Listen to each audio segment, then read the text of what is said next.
If you want to be specific about definitions, film noir technically began in 1942 and ended in 1958.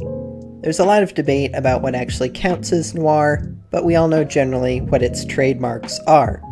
I'll move through the trademarks pretty quickly, since you probably know this information already, but just in case, let's clarify what original film noir is.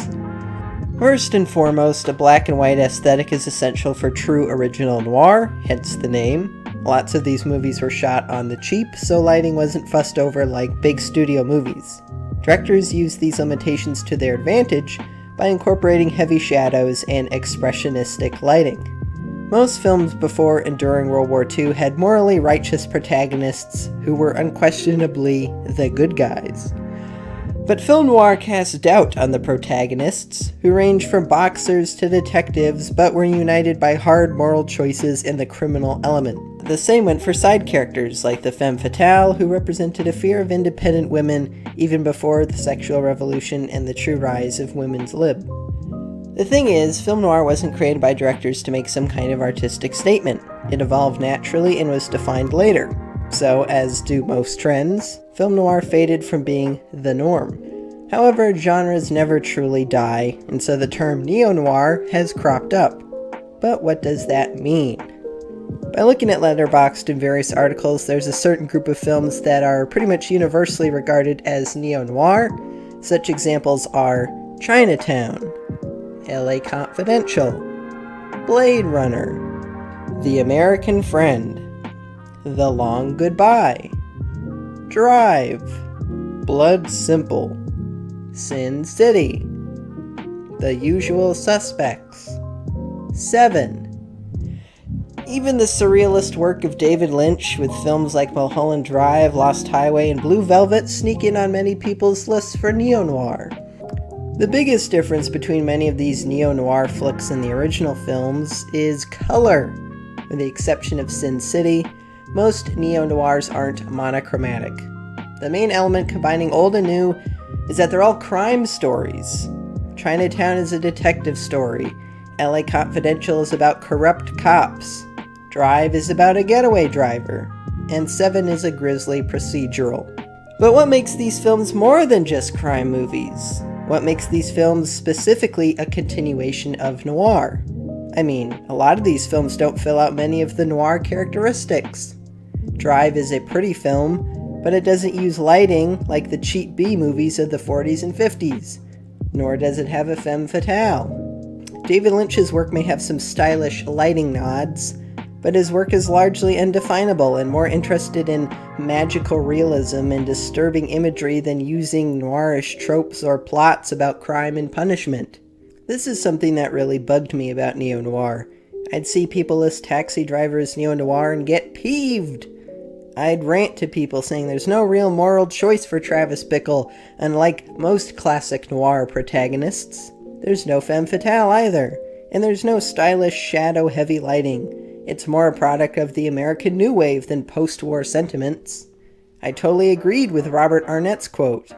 Neo-noir has become so amorphous as a genre/movement, any film featuring a detective or crime qualifies. But you know what? It doesn't matter. What is neo-noir? It's whatever you want it to be. The definition of what noir itself means is still being debated over. Nobody can fully agree on all the tropes. Plenty of 40s and 50s films are still hard for critics to categorize. So it makes sense that neo-noir would be just as hard to define. So why sweat it? The only clear thing about noir, as far as I can tell, are the origins stemming from cultural upheaval. We were recovering from a war, and we needed an outlet to help reflect what we felt as a society. But if you take even a cursory glance at American culture, most neo-noir films were made as an unintentional, or possibly intentional, but mostly unintentional, but you'll see, response to other tumultuous times and events. In the 60s, we were learning to move the camera and cut the footage as we never had before. On the back of noir, Jean-Luc Godard made Alphaville, a noir/sci-fi pastiche that blasted authoritarian governments that dared to crack down on free love. In the 70s, the American New Wave arose and responded to everything from Vietnam to Watergate. So we got the likes of The Long Goodbye and The American Friend. In response to Reagan, we got 80s neo-noir like Blade Runner, where an assassin hired by the government can't go through with the murder and oppression he's involved with. In the 90s, we look back at our nostalgia and complacency and frowned at ourselves for being so naive and nostalgic.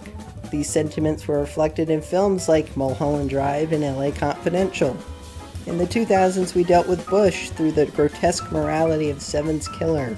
Once Trump was elected, Nicholas Winding Refn made the neo-noir series Too Old to Die Young, which eviscerates fascism in government and shines a light on the festering savagery run rampant in America. The point is, OG noir can barely be defined, so why box ourselves in with neo-noir? If a director intends to homage the subgenre, then it's neo-noir. If a director didn't intend it, but the audience sees flickers, then it's neo-noir. Genre itself as a concept is a tenuous idea, often considered unnecessary by artists. It's more of a consumerist notion to help categorize products for customers. I have often been guilty of being stingy about genre, and making this video essay has been admittedly cathartic. I started out this essay actually wanting to make rules about what should and should not be classified as neo-noir. I wanted to prove somehow why Taxi Driver and Mulholland Drive didn't count. But I realized I was grasping at straws. How could I define neo-noir when the original noir continues to be vague and fought over? At the end of the day, you gotta write pretentious reviews and essays somehow. Don't let anybody tell you how to define a piece of art, because what matters is how you interpret it. Unless you're a fascist.